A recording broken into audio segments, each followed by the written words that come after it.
Hello friends, সবাইকে good evening. প্রত্যেক দিনের মতো আজকেও তাড়াতাড়ি ডিনার করে নিয়ে ভাবলাম যে হাঁটতে যাব, কিন্তু আমার উনি বলল যে কি আজকে আর হাঁটতে যাবে না। আসলে আজকে রাতের ডিনারে বানিয়েছিলাম মাটন কষার রুটি, তো সেটাই উনি লোভে পড়ে বেশি খেয়ে নিয়েছে। তো সেই জন্য বললো হাঁটতে যাব না, চলো গিয়ে ঘুরে আসি আইজল ক্লাব থেকে। তো আইজল ক্লাবে নাকি মিজোরাম ট্রাভেল ফেস্ট হচ্ছে, তো সেটাই দেখার জন্য যেতে বলল। আসলে আমাদের হলো উঠলো বাই তো কটক যাই, তো এরকম ব্যাপার। আর আমাকে তো কেউ যদি ঘুরতে যাওয়ার কথা বলে সেখানে তো কখনোই না শুনবে না, সবসময় হ্যাঁ। তো সেই মতোই তিনজনেই তাড়াতাড়ি রেডি হয়ে বাইক নিয়ে বেরিয়ে পড়েছিলাম। তো আমাদের বাড়ি থেকে আইজল ক্লাবের দূরত্ব 3 কিলোমিটার মতো, তো 10 মিনিট লাগবে যেতে। তো চলেও এসেছি, দেখো লেখা আছে বাইরে মিজোরাম ট্রাভেল ফেস্ট। তো তারপরে আমরা তিনজনে একসাথে ভেতরে গেলাম। তো ভেতরে গিয়ে দেখলাম কি ওখানে গানের অনুষ্ঠান হচ্ছে।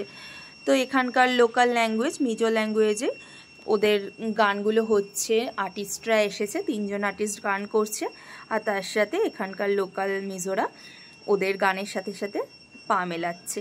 তো বেশ ভালো লাগছিল। আমাদের ওখানেও যেমন অনুষ্ঠান হলে আমরা সবাই গিয়ে আনন্দ করি, তো এখানেও তেমন সব বয়সের মানুষ ছিল, ছোট থেকে বড়। তো সবাই খুব আনন্দ করছিল। এখানকার মানুষদের কালচার, ল্যাঙ্গুয়েজ, খাওয়া দাওয়া, ধর্ম সবটাই আলাদা। তো তারপরেও আমরা চেষ্টা করি ওদের প্রত্যেকটা অনুষ্ঠানে যোগ দিতে।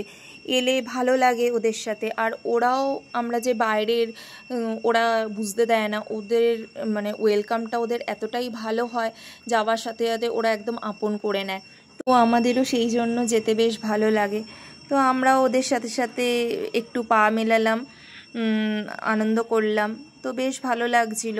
আর ওখানে গিয়ে দেখা হলো কৃষ্ণনগর থেকে এসেছিল এক পরিবার ঘুরতে আইজলে। তো তাদের সাথেও দেখা হলো, বেশ ভালো লাগে নিজেদের ওদিকের লোককে আইজলে দেখতে পেলে, বাঙালি দেখতে পেলে বেশ ভালো লাগে।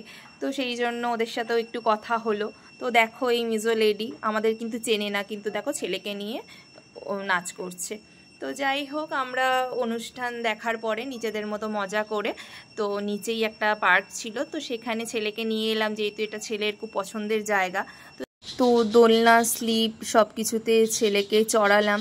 তো ছেলে তো খুব মজা। আর এসে দেখছি যে এখানে একটা সাইকেলিং করার জায়গা আছে। তো আগে দেখেছিলাম পার্কগুলোতে থাকে সাইকেলিংয়ের জায়গাটা, তো আগে কখনো চড়া হয়নি। তো ভাবলাম যে আজকে যখন ফাঁকা আছে একটুখানি চালিয়ে দেখে নিই কেমন লাগে। তো সেই মতো তাড়াতাড়ি উঠে পড়লাম ছেলেকে কোলে নিয়ে। তো কোলে নিয়ে চালাচ্ছিলাম, তো বেশ ভালো লাগছিল চালাতে। আর মনে পড়ছিল যে ছোটোবেলায় কত সাইকেল চালাতাম, সাইকেল চালিয়ে চালিয়ে পড়তে যাওয়া, স্কুলে যাওয়া, দোকানে যাওয়া, বাজারে যাওয়া, বেশ ভালো লাগছিল। ছোটোবেলাটাকে ফিরে পেয়েছি মনে হচ্ছিল। তো এখানে তো আর চালানো হয় না, এখানে সাইকেল চালানোর মতো রাস্তাও না, এতটাই উঁচু রাস্তা কি এখানে সাইকেল চালানো পসিবল না। তো যাই হোক, আমরা একটু আমাদের মতো মজা করে আজকের সন্ধ্যেটা বেশ ভালোই কাটলো, অন্য দিনের থেকে একটু আলাদা।